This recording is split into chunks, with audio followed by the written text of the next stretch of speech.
Alhamdulillahi Rabbil Alameen Wassalatu wassalamu ala ashrafil anbiya'i wal mursalin wa ala alihi wa sahbihi ajma'in.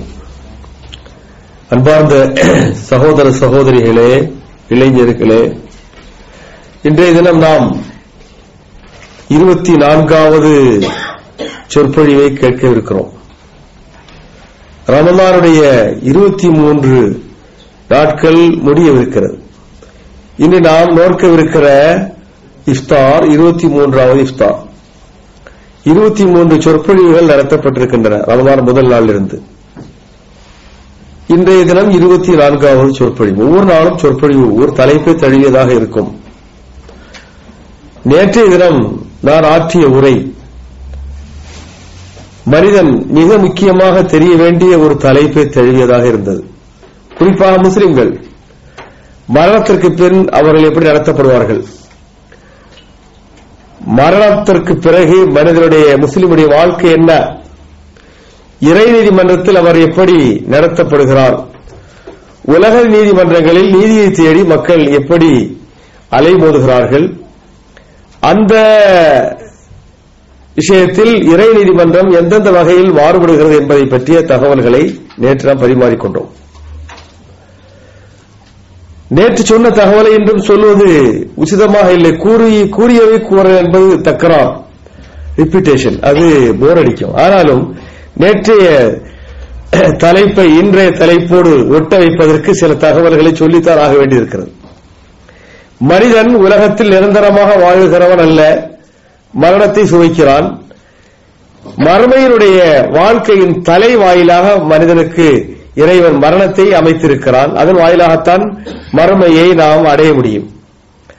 மனிதன் மட்டுமல்ல, இந்த மண்ணுலகில் வாழ்கிற அனைத்து ஜீவராசிகளும் கண்டிப்பாக எல்லா ஜீவராசிகளும் அழிந்தே தீரும் என்று குர்ஆன் சொல்லுகிறது.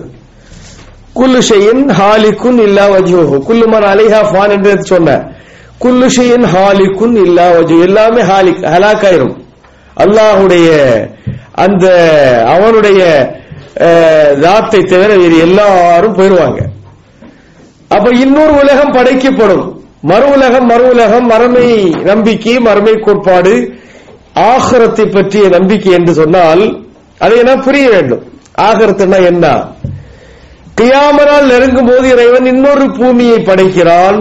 இந்த பூமி, அந்த பூமியுடைய நியதி, சட்டம், அதனுடைய போக்கு எல்லாம் இந்த பூமியிலே வாழுகிற மனிதனுடைய போக்குக்கு எதிராக இருக்கும்.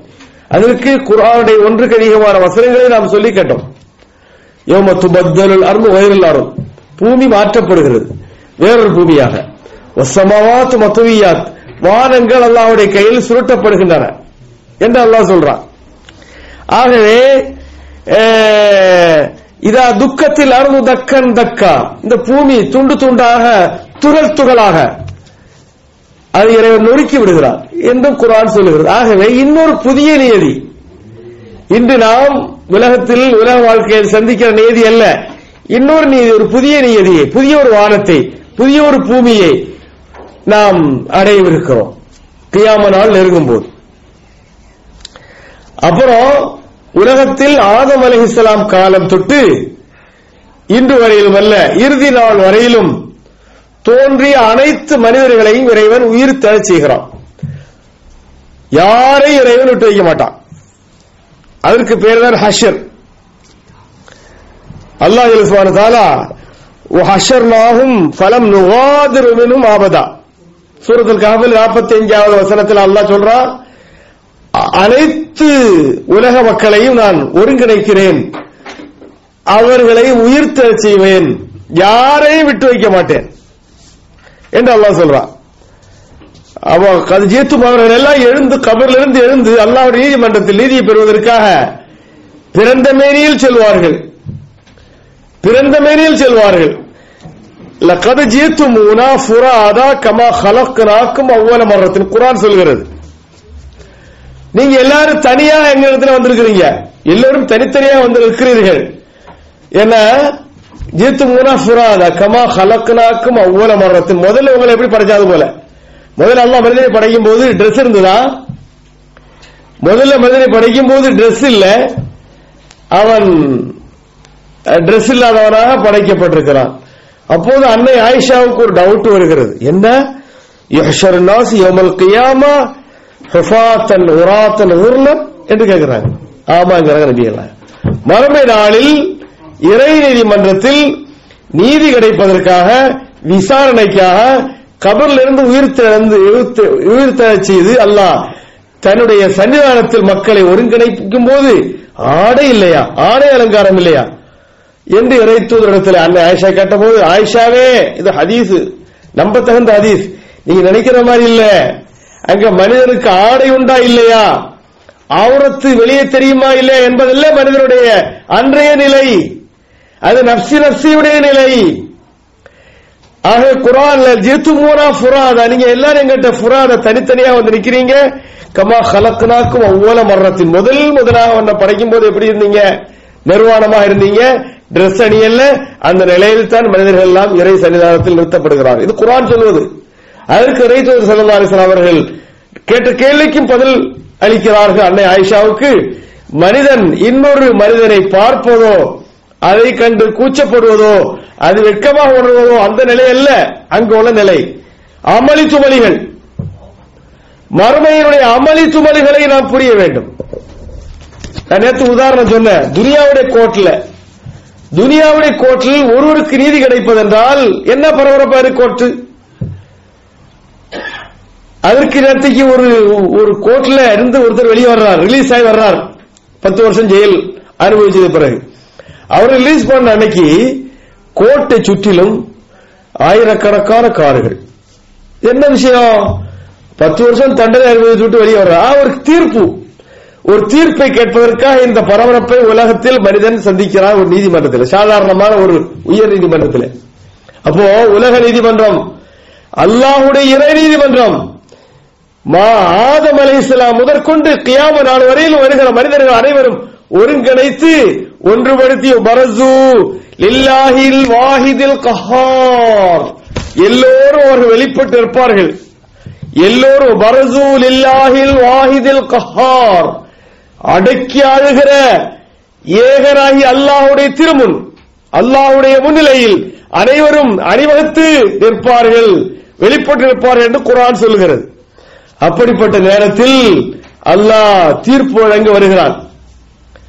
சீஃப் ஜஸ்டிஸ் யாரு கோர்ட்ல? நம்ம நாட்டில் தீர்ப்பை வழங்குகிறவர் சீஃப் ஜஸ்டிஸ் அல்ல, ஆனா அவர்கிட்ட கையெழுத்து வாங்கியிருப்பாங்க. அதாவது நீதிபதிகளுக்கெல்லாம் நீதிபதியாக இருக்கிற இறைவன் தீர்ப்பு வழங்க போகிறான்னா எப்படி இருக்கும்? நீதிபதிகளுக்கெல்லாம் நீதிபதியாக இருக்கிற இறைவன் தீர்ப்பு வழங்க போகிறான். ஆகவே எஃப்ஐஆரை மனிதனுடைய கையில கொடுக்க போறான், குற்றப்பத்திரிகை கொடுக்காமல் ஒரு தீர்ப்பு இல்லை உலக நீதிமன்றத்தில். உலக நீதிமன்றத்தை விளங்குவதற்காக சொல்லுகிறேன். இறை நீதிமன்றத்திற்கு உலக நீதிமன்றத்திற்கு எந்த சம்மந்தமும் இல்லை. அதற்கு இதற்கு ஒப்பிட்டு பேசுவதற்கே வழி இல்லை. என்றால் கரோட் கரோட் கரோட் கோடி கோடி மக்கள் ஆதம் அலைஹிஸ்ஸலாம் காலம் தொட்டு கியாமத் நாள் வரையிலும் வருகிற மக்களுக்கு நீதி வழங்குகிற மாலிக் யௌமித்தீன், அவன் தான் அன்று நீதிபதி. எல்லா நாளும் தொழுகையில் சூரத்துல் ஃபாத்திஹாவை ஓதாத ஒரு ரக்காத்தே கிடையாது, ஒரு தொழுகையே கிடையாது. ஒரு ஃபர்து தொழுகையும் இல்லை, சுன்னத் தொழுகையும் இல்லை. இந்த ஃபர்து தொழுகையிலும் சுன்னத் தொழுகையில் எல்லாம் மாலிக் யௌமித்தீன், இறுதி தீர்ப்பு நாளின் அதிபதி என்று நாம் ஓதுகிறோம் அல்லவா? இறைவன் வேண்டும் என்று அதை அந்த இறைவனத்தில் நமக்கு நினைவுபடுத்துவதற்காக வைத்திருக்கிறான். நீங்க எல்லாரும் எனக்கு முன்னால சன்னிதானத்தில் வந்து நின்றே ஆக வேண்டும், நான் சொல்லுகிற தீர்ப்பை பெற்றே ஆக வேண்டும் என்பதை நினைவுபடுத்துவதற்காக சூரத்துல் ஃபாத்திஹாவில் மாலிக் யௌமித்தீனை ஃபர்து தொழுகையில மட்டும் 17 தடவை 17 ரக்காத்துல 17 தடவை ஓதுறோம். அப்ப சுன்னத் தொழுகையிலையும். ஆகவே அந்த மாதிரி உலக நீதிபதிக்கு முன்னால் நாம் நிறுத்தப்படவிருக்கிறோம். அதற்கு முன்பாக நாம் கண்காணிக்கப்படுகிறோம் உலகத்தில் வாழும்போது. எல்லாரும் தெரிஞ்சுக்கணும். சொல்லப்படாத தகவல்கள் ஏராளம். மறுமை நாளை நம்ப வேண்டும், மரணத்தை பிறகு வாழ்க்கை உண்டு எல்லாம் பொதுவாக மேடைகள் நாம் கேள்விப்பட்டிருக்கிறோம். ஆனாலும் மறுமை நாளுடைய யதார்த்த நிலைகள், காட்சிகள் என்ன, இதை நாம் விரிவாக தெரிய வேண்டியது இருக்கிறது. மறுமை நாளை பற்றி பேசி முடிப்பதென்றால் ஒரு நாள் 2 நாள் பேசி முடிக்க முடியாது. அதோட அறிவுரையை பேசுவதற்கு பல நாட்கள் தேவைப்படும். அங்கேயே நாம் பேச போகல. ஆயினும் அத்தியாவசியமாக நாம் தெரிய வேண்டிய விஷயங்கள். நாம் கேமரா யூகேல இருக்கிறவங்களுக்கெல்லாம் தெரியும், கேமரா வழியாக கண்காணிக்கப்படுவது என்று எடுத்து சொன்னோம். கேமராவில் பதிவான குற்றம் தான் இங்கே குற்றமாக அங்கீகரிக்கப்படும். இல்லை என்றால் அது பெரிய முக்கியமான எவிடன்ஸாக இருக்கிறது கேமராங்கிறோம். கேமராவுக்கு பின்னால் கண்காணிக்கப்படுவதை விடவும் கடுமையான கண்காணிப்பு நமக்கு உலகத்தில் இருக்கிறது. அது யாரு கண்காணிப்பு? அது என்ன கண்காணிப்பு? இறைவன் வாட்ச் டவர்ல இருந்து, அதாவது மனிதர்கள் ஒரு அரணுக்குள்ளால், ஒரு அலுவலகத்திற்குள்ளால் செல்ல வேண்டுமானால் வாட்ச் டவர்ல உட்கார்ந்துகிட்டு முன்னர் அந்த வாட்ச்மேன்கள் எல்லாம் வாட்ச் பண்ணாங்க. அப்படி அல்ல, உங்களோடு இணைந்து 2 கிராமன் காத்திபீன் என்ற 2 காவலர்களை இறைவன் நியமித்திருக்கிறான். யஅலமூன மா தஃபாலூன், நீங்க செய்வது அத்தனையும் அறிகிறார்கள். அல்லாஹ்வை வைத்து வேலை வாங்குறான். ஆகவே மா யல்ஃபது மின் கௌலின், வாயினால் உயர்கிற உச்சரிக்கிற ஒரு வார்த்தையை கூட இல்லா லதைஹி ரகீபுன் அதீத், கண்காணிக்கப்படுகிறது. நாம் லண்டனுடைய தெருவீதிகள் நடந்தால் குற்றம் செய்கிறவனுடைய குற்றத்தை, மீறுகிறவருடைய குற்றத்தை, கார் டிராபிக்குடைய குற்றத்தை எல்லாம் கேமராக்கள் கவனிப்பதை விட எத்தனையோ துல்லியமான கவனிப்பை இறைவன் மக்களுடைய மூவ்மெண்ட்ஸுக்கு ஏற்படுத்தி இருக்கிறான். எங்க போறான், எப்படி வாழ்றான், எங்க வாழ்றான், எந்த இடத்துல போறான், அல்லாஹ்வை மறைஞ்சிட்டு எதை செய்ய முடியுமா? மனிதனை கண்ணை ஏமாற்றிட்டு, பார்வையை ஏமாற்றிட்டு எதையும் செய்யலாம். ஆக மலக்குகளுடைய பார்வையில் நாம் கண்காணிக்கப்பட்டு வாழ்கிறோம் என்ற உணர்வை நமக்கு இறைவன் ஊட்டுகிறான். நீ நினைச்சுக்கிறங்க, நீ வாட்ச் பண்ணப்படுகிறாய். அப்ப எப்படி இருக்கிற செயல்பாடுகள்? என்னை கண்காணிப்பதற்கு நான் அலுவலகத்தில் உட்கார்ந்து ஏதோ ஒரு தொழில் செய்து கொண்டிருக்கிறேன், அல்லது எழுதி கொண்டு கார்க்கார்ந்து எழுதுறேன். என்னுடைய பணிகளை கண்காணிப்பதற்காக என்னுடைய அதிகாரி, என்னை நியமித்த என்னுடைய ஓனர், கம்பெனி ஓனர் அல்லது டிபார்ட்மெண்ட் ஹெட் என்னை கண்காணிக்க வருகிறார் என்றால் நான் எப்படி இருப்பேன்? ரொம்ப கரெக்டா இருப்பேன். என் கண்காணிக்கப்படுறேன். நான் கண்காணிக்கப்படும் போது என்னுடைய செயல்பாடுகள் துல்லியமா இருக்கும். அவர் சொன்ன மாதிரி செய்வதற்கு நான் முயல்வேன். இது மனிதனுடைய இயல்பு. அல்லாஹ் சுப்ஹானஹு வ தஆலா இப்ப கண்காணிப்பாளர்களை நமக்காக நியமித்து அவர் அத்தனையும் எழுதுகிறார்கள். நாம் சொல்வது, நாம் பேசுவது, செயல்படு அத்தனையும் பதிவு செய்யாமல் ஒரு நாள் கூட செல்லாது. இந்த உணர்வு யாருக்கு இருக்கு? நம்ம எத்தனை பேருக்கு இந்த உணர்வு இருக்கிறது? நினைச்சு பாருங்க. நிறைய பேருக்கு இந்த உணர்வே இல்ல.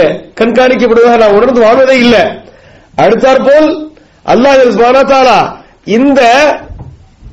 இந்த ரெக்கார்ட்ஸ்களை, என்ன ரெக்கார்ட்ஸ்? நாம் செய்வதை எழுதுவதாக அல்லாஹ் குர்ஆன்ல சொல்லிட்டான்.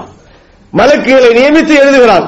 நான் பேசுவதை எழுதுகிறான், நான் செயல்படுவதை எழுதுகிறான், நான் செய்கிற நன்மை எழுதுகிறான், தீமை எழுதுகிறான். எழுதப்பட்ட பட்டியல் அப்படியே இறை நீதிமன்றத்தில் இறைவன் முன்னால் சமர்ப்பிக்கப்படுகிறது. இவற்றை தினந்தோறும் அல்லாஹ்வுடைய முன்னால் சமர்ப்பிப்பதற்கு மலக்குகள் இருக்கிறார்கள். இதெல்லாம் இந்த காலத்தில், பணத்துடைய காலத்தில் என்னங்க பேசுறேன்னு கேட்கிறீங்களா? பள்ளிவாசலுக்கு வர வேண்டிய அவசியமே இல்லை. அல்லாஹ் குர்ஆன்ல சொன்னது 100க்கு 100 கரெக்ட். அதில் எந்த மாறுதலும் இல்லை. இறை தூதர் சஹீஹான ஹதீஸில் சொல்லுகிற அத்தனை 100க்கு 100 கரெக்ட். அதில் ஒரு மாறுதலும் இல்லை. ஆகவே சந்தேகப்பட்டால் நான் முஸ்லீம் இல்ல. பள்ளிவாசல தொழ வந்தோம், நோட்டு அர்த்தம் இல்லாம போயிடும். அல்லாஹ் குர்ஆன்ல சொல்வதை கேளுங்க. தினந்தோறும் மலக்குகள் நம்முடைய ரிப்போர்ட்டை கொண்டு அல்லாஹ்ட்ட போறாங்க. சில குறிப்பிட்ட தொழுகைகள் அவர்கள் மாறி மாறி சந்திக்கிறாங்க. இந்த ரிப்போர்ட்டுகள் இறைவனுடைய சன்னிதானத்தில் சமர்ப்பிக்கப்படுகின்றன. இவைகள் தான் நம்முடைய எவிடன்ஸ். நாம் செய்வதனுடைய எவிடன்ஸ் இதுதான். அதனால அல்லாஹ் குர்ஆன்ல ஒன்றுக்கு அதிகமான இடங்களில் நீங்க செய்கின்ற அத்தனை தகவல்களும் எனக்கு முன்னால் சமர்ப்பிக்கப்பட்டு சாட்சிகளும் இந்த எவிடன்ஸும் எனக்கு முன்னால் கொண்டு வரப்படுகிறது அல்லாஹ் சொல்றான்.